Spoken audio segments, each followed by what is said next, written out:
There's this idea floating around that if you're prepared, you must be scared. But the truth is, the most prepared homesteads I know are the calmest ones. Stick around for a minute, guys.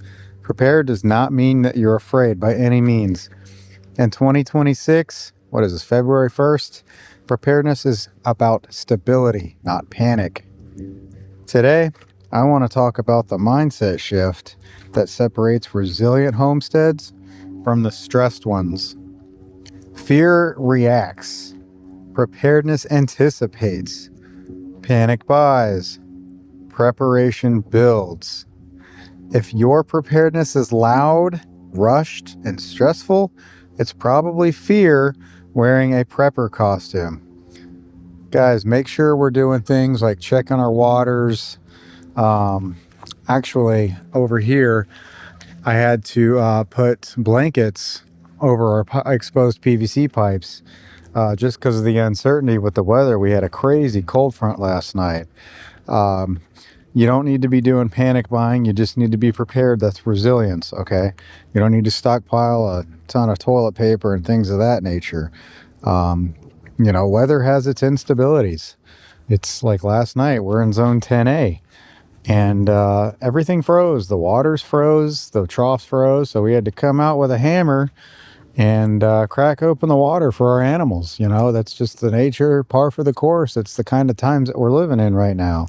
That can have a strain on infrastructure too, right? Like, I've seen a lot of people in homesteading groups saying they lost power because it put a strain in their neighborhood on the grids. And there's people also saying that they don't have water. I'm like, well, did you guys not leave your pipes, the drip lines on? Not drip lines, but make sure you have that slow, steady drip, right?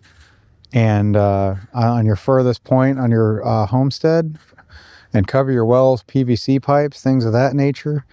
And you turned off all your valves.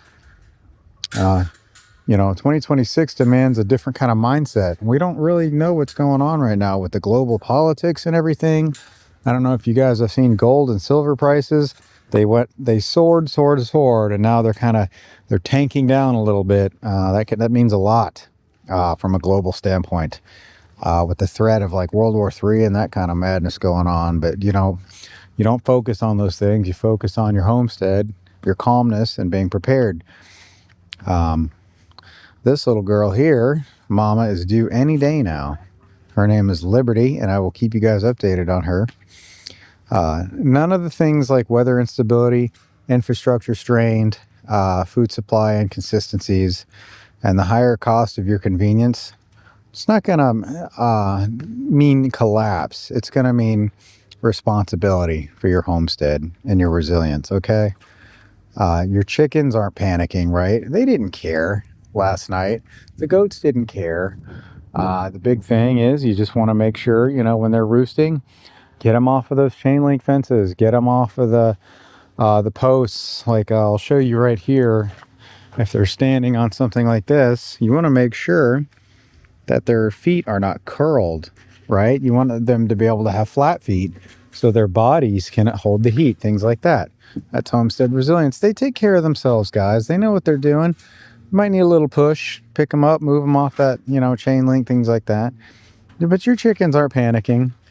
Your gardens don't rush. I'll show you. We actually, banana trees over here and things like that, I wrapped up with blankets and at the trunk, at the base. The tops of your plants, it's not a big deal.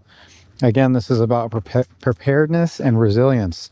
We're just speaking from experience here. I'm going to show you guys, these bananas are hurting. They are struggling. They are cold. You can see from here. Some of them aren't going to make it, and that's okay. What I did is I wrapped the trunks, okay? The tops of the bananas are going to die. It's okay. They're mostly water. It is what it is, okay? It's not a big deal. As long as the core at the base and the base of the trunk survives, they'll be all right. And if they don't, it's okay. Guys, it's bananas. We can get more. Your systems are going to reward patience, okay? You're going to take losses also on a homestead. It's inevitable. You're going to get your vet bills, your vet trips. You're going to lose your plants. You're going to have your unsuccessful, clearance pickups on your plants that don't make it, things of that nature. Would you quit, Calypso? That is not food. It's pine shavings, goofball. So the prepared idea does not mean an afraid mindset. Okay? Habit number 1, you're going to build some boring systems, but it's going to speak on resilience. Your water, like I mentioned earlier, you want redundancy on your water, okay? A backup plan. Automatic waterers, your feed, rainwater collection systems. They're super easy to set up, guys. Check out our videos, man. We have so much content on how to do this kind of stuff. Your shelter. What kind of shelter do you have? This is our most recent goat setup here. This is for s'mores, Mama S'mores. It's a pretty cool setup for her. It's not hard to do this kind of stuff, guys. The Bucky's is going to need some TLC, but it's alive and working. You can see there's systems that are a little more advanced than others. That's fine. We actually kind of have a nice progression system here to show you. Guys, kid house for the kids, am I right? Goat kids, kind of funny. Prepared people are, they're rarely impressed by gadgets. Like, yeah, it can be cool, as a veteran, to see some things like, the vests and whatever, and magazines, whatever, but prepared people care about systems that work when they are tired at the end of the day, honestly. Habit 2 is you're going to reduce your dependency, not your comfort.